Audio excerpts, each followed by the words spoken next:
ఊంద రాజకీయాలకి మారుపేరు పర్వతరెడ్డి. నారాయణ దగ్గర మార్కుల కోసమా నీ తాపత్రయం? ఆనం వెంకటరమణారెడ్డిపై తీవ్రస్థాయిలో ధ్వజమెత్తిన ఊటుకూరు నాగార్జున. రాజకీయాల్లో సభ్యత మర్చి ఇష్టారాజ్యంగా మాట్లాడుతున్న టీడీపీ నేత ఆనం వెంకటరమణారెడ్డి నోరు అదుపులో పెట్టుకోవాలని వైఎస్ఆర్ కాంగ్రెస్ పార్టీ యువజన విభాగం జిల్లా అధ్యక్షుడు ఊటుకూరు నాగార్జున ధ్వజమెత్తారు. నెల్లూరు నగరంలోని ఎమ్మెల్సీ పర్వతరెడ్డి చంద్రశేఖర్ రెడ్డి నివాసంలో గురువారం ఏర్పాటు చేసిన మీడియా సమావేశం నిర్వహించారు. ఈ సందర్భంగా ఆయన మాట్లాడుతూ కనీసం ఇంకిత జ్ఞానం లేకుండా ఆనం వెంకటరమణారెడ్డి మీడియా సమావేశాల్లో అసభ్య పదజాలాల్ని వాడుతూ రాజకీయ విలువల్ని దిగజారుస్తున్నారన్నారు. 2019 ముందు రెడ్ క్రాస్ ఎన్నికలకి ముందు కేవలం ఇంజెక్షన్లు వేసే విధంగా ఉండేదని, ఇప్పుడు నెల్లూరు రెడ్ క్రాస్ రాష్ట్ర వ్యాప్తంగా నెంబర్ 1 స్థానంలో ఉందన్నారు. నువ్వు ఒక బచ్చా అని మేము కూడా అనగలమని, కానీ రాజకీయాల్లో విలువలు మరింత దిగజారకూడదని వదిలేస్తున్నామన్నారు. 2019 ఎన్నికల సమయంలో నెల్లూరు నగర ఎమ్మెల్యే అభ్యర్థిగా పోటీ చేసిన నారాయణ ఓడిపోయి 5 ఏళ్లు అంతు పంతు లేకుండా పోయాడన్నారు. నెల్లూరు కార్పొరేషన్ పరిధిలోని 13వ డివిజన్లో నారాయణ అనుచరులు అక్రమ కట్టడాలు చేస్తున్నారని, దీనిపై టీడీపీ నేత ఆనం వెంకటరమణారెడ్డి స్వయంగా కార్పొరేషన్ అధికారులకి నోటీసులు ఇచ్చిన సంగతిని గుర్తు చేశారు.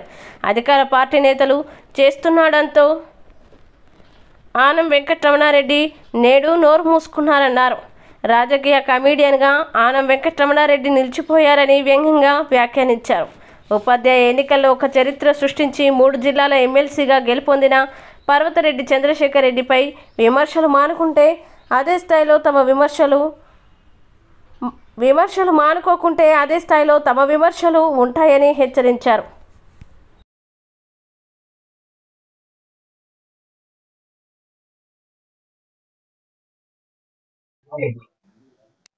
అందరికీ నమస్కారం అన్న. ముందుగా పాత్రికేయ మిత్రులకి, ఇక్కడికి వచ్చేసిన పాత్రికేయ మిత్రులకి నా హృదయపూర్వక నమస్కారాలు తెలియజేసుకుంటా ఉన్నాను.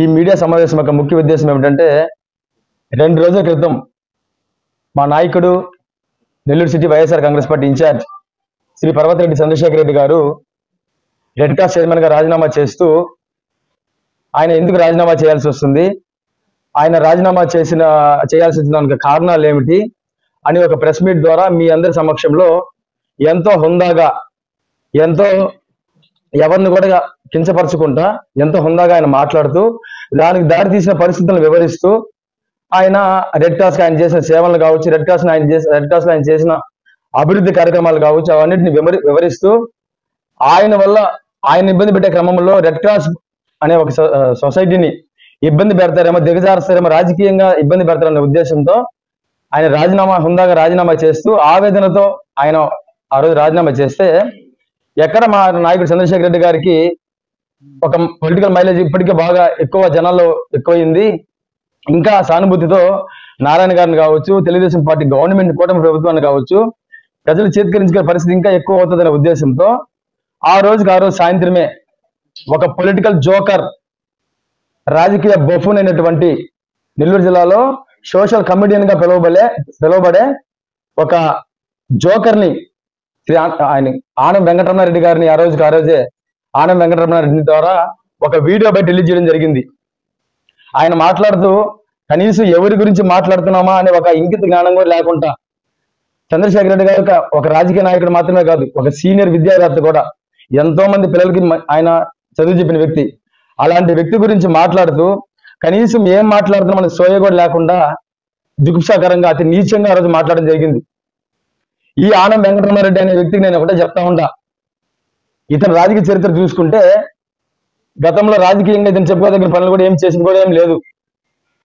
ఇతని సొంత కుటుంబ సభ్యులే ఇతను కుక్కను కొట్టినాడు, తరం కుక్కను కొట్టినాడు. కొడితే అప్పుడప్పుడు సోషల్ మీడియాలో సోషల్ మీడియా కమిడియన్ గా 4 ప్రెస్ మీట్లు పెట్టుకుంటూ పొలిటికల్ గా జోకర్ గా తిరుగుతున్న ఈ వెంకటరమణారెడ్డికి ఏదో ప్రభుత్వం ఏర్పడిన తర్వాత ఒక స్టేట్ ఆక్వా సంబంధించి కార్పొరేషన్ చైర్మన్ గా పదవి ఇస్తే, కనీసం ఈ వెంకటరమణారెడ్డి గారికి అభినందనలు తెలియజేయడానికి కనీసం 4 కార్యకర్తలు కూడా పోకపోతే, ఇతను పెయిడ్ ప్రమోషన్స్ ద్వారా ఇతని గురించి బయట చెప్పుకున్న పరిస్థితి.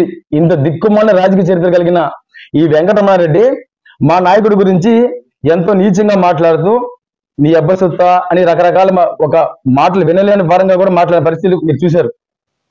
ఈరోజు ఇదే ఆనం వెంకటరమణారెడ్డికి ఒకటే చెప్తా ఉండా, ఎవరిని బట్టే వాళ్ళని ఎలా బట్టే అలాగా ఎట్లా పడితే అట్లా మాట్లాడమనే హక్కు నీకెవరిచ్చారు?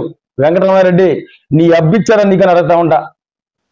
చంద్రశేఖర్ రెడ్డి గారి గురించి ఏం తెలుసు నీకు?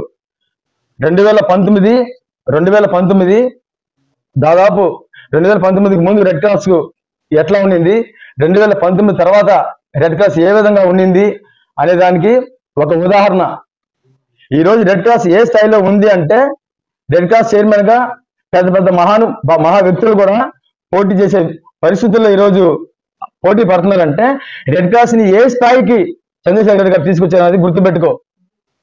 ఈయన మాట్లాడుతూ చంద్రశేఖర్ రెడ్డి గారి గురించి విషయం చెప్తా వస్తాడు. ఆయన ఇట్ట మాట్లాడాడు, బచ్చ అంటాడు, లుచ్చ అంటాడు. నేను మాట్లాడే కదా వెంకటరామారెడ్డిని, నీ అంత బచ్చ నీ అంత లుచ్చ లేరు నేను అడగలుగుతా, కానీ నీ వయసు చూసి నేను గమనం అయిపోతా ఉన్నా. ఈరోజు నీకు చెప్తా ఉండా వెంకటరామారెడ్డి, ఈరోజు నీకు చెప్తా ఉండా, ఇంకొకసారి చంద్రశేఖర్ రెడ్డి గారి గురించి మాట్లాడేటప్పుడు, రెడ్ క్రాస్ గురించి మాట్లాడేటప్పుడు కనీసం ఒక అవగాహనతో మాట్లాడు, కనీసం దాని గురించి తెలుసుకొని మాట్లాడు. రెడ్ క్రాస్ ద్వారా కనీసం ఒకప్పుడు రెడ్ క్రాస్ అంటే ఒక కుక్క గడిస్తారు ఇంజక్షన్ వేస్తారనో, రెడ్ క్రాస్ అంటే అక్కడ బ్లడ్ ఇస్తారనో అని మాత్రమే తెలిసిన రెడ్ క్రాస్ గురించి, రెడ్ క్రాస్ దాదాపు 13 ప్రాజెక్టులు పూర్తి చేసి రెడ్ క్రాస్ ద్వారా అనేక రకాల సేవలను అందించి, రెడ్ క్రాస్ ద్వారా అనేక రకాలుగా పేదలకు చాలా రకాలుగా ఆయన సేవలను అందించిన వ్యక్తి చంద్రశేఖర్ రెడ్డి గారు. అలాంటి చంద్రశేఖర్ రెడ్డి గారు రాజకీయాల్లోకి రాకముందు నుంచి కూడా 2019లో ఆయన ఎప్పుడైతే రెడ్ క్రాస్ బాధ్యతలు చేపట్టాడు చైర్మన్ గా, ఆ రోజు నుంచి కూడా ఎంతో మందికి ఎన్నో విధాలుగా కొన్ని వేల యూనిట్ల బ్లడ్ ని పేదలకి అందుబాటులో ఉంచి, ఈ రోజు దాదాపు 5 సంవత్సరాలు ఆయన చైర్మన్ గా ఉంటే ఎక్కడ కూడా కనీసం ఎక్కడ కూడా ఆయన చైర్మన్ గా ఉన్న పదవిలో కూడా ఎక్కడ కూడా ఒక రూపాయి జీతం తీసుకోకుండా, ఆ ప్రోటోకాల్ వెహికల్ కూడా యూజ్ చేయకుండా కంప్లీట్ గా ఆయన సొంత నిధులతోనే రెడ్ క్రాస్ డెవలప్ చేసిన వ్యక్తి చంద్రశేఖర్ రెడ్డి గారు. అలాంటి చంద్రశేఖర్ రెడ్డి గారి గురించి అవాకలు చవాకలు మాట్లాడుతూ నీ నీచమైన భాషతో, నీ నీచమైన భాష యాసతో ఈరోజు ఆయన గురించి మాట్లాడుతూ నారాయణ గారి దగ్గర ముప్పు పొందాలనో, లేకపోతే నారాయణ గారి దగ్గర ఇది చేయాలనో నువ్వు ఇదవుతూ నేను వరస్ట్ గా మాట్లాడావు. ఆ రోజు దిగజారి మాట్లాడావు వెంకటరామారెడ్డి. నీకొక అలవాటు అయిపోయింది, నేను ఎవరిని బట్టి వాళ్ళు మాట్లాడచ్చు, నేను ఎవరిని బట్టి ఏమైనా చేయొచ్చు, నన్ను ఎవరు అడిగేవాళ్ళు లేరని మాటతో తీరుతో నీ ప్రవర్తనతో ఎలా ఉంది అంటే, ఆ రోజు వీడియో బయటలో నీ మాట్లాడిన తీరు చూస్తే కొత్తగా రిలీజ్ అయిన సినిమా థియేటర్ల దగ్గర బ్లాక్ లో టికెట్ల మీద మాదిరిగా నీ ప్రవర్తన, నీ ఆశ, నీ భాష ఉండాలి. గుర్తుపెట్టుకో వెంకటరామరెడ్డి. నీ గురించి ఇంతకంటే ఎక్కువ మాట్లాడితే మా స్థాయిని దిగజార్చుకున్న వాళ్ళు అవుతామని తెలియజేస్తూ, ఇంకొకసారి చంద్రశేఖర్ రెడ్డి గారి గురించి కానీ వైఎస్ఆర్ కాంగ్రెస్ పార్టీ నాయకుల గురించి కానీ ఎవరి గురించి మీరు మాట్లాడేటప్పుడు నీ నోరు అదుపులో పెట్టుకుని, నీ ఒళ్ళు అదుపులో పెట్టుకుని నువ్వు మాట్లాడితే బాగుంటది. అలా కాకుండా నువ్వు దిగజారి మాట్లాడుతున్న ప్రతిసారి కూడా ఈసారి మాట్లాడితే నీకు అంతకంటే కూడా ఎక్కువ దిగజారి సమాజం చెప్పే పరిస్థితులు ఏర్పడతాయని నీకు ఏదో పలుకుతూ, ఈయనే ఒక జోకరు, ఈయన ఒక పొలిటికల్, ఈయన ఒక రాజకీయ బఫూన్ అయినటువంటి ఈయన సంబంధించిన మంత్రి గారు, మన మంత్రి శ్రీ పొంగూరు నారాయణ గురించి ఏదో పలుకుతూ ఆయన ఏదో పెద్ద మనిషిగా చూపించడానికి మా నారాయణ గారు అది చేశారు, మా నారాయణ గారు ఇది చేశారు అని చెప్పేసి ఈయన నారాయణ గారి నుంచి చెప్తా ఉన్నారు. ఈరోజు నీకు ఒకటే చూపిస్తా ఉన్నా, సాక్షాత్ మీ మంత్రి మా నారాయణ గారు,